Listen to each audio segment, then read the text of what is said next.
Alright guys, I did an engine air filter on this 2013 Honda Civic. So time to change the cabin filter. So check out my other video. So like I showed this part number and the brand online. So this is 2013 Honda Civic. Cabin filter, about $18 my cost. You might get it for like 22 bucks. So inside this package, you're gonna get like a little list here. It will show you exactly how to change your filter. But there's an airflow sign here. So airflow is pretty much this filter's airflow is always from top to bottom on these vehicles. And if you see leaves up here on the older one, that means this is where the air starts from and all the dirt is getting collected and the airflow is down.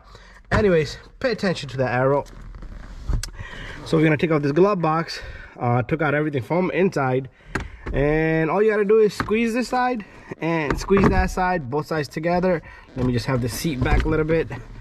And in here,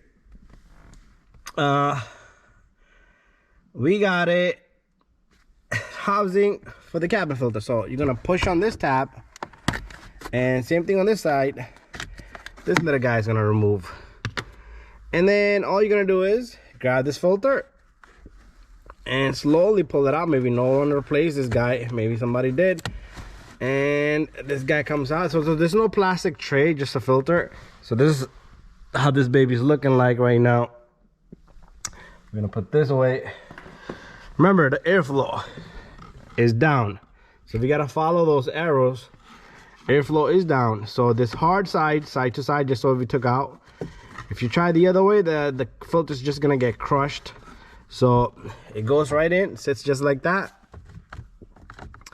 And after that, you take your cover here.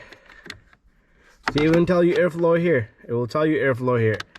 And snap this baby on, and after that you just take your glove box and close it right up. That's how simple that is.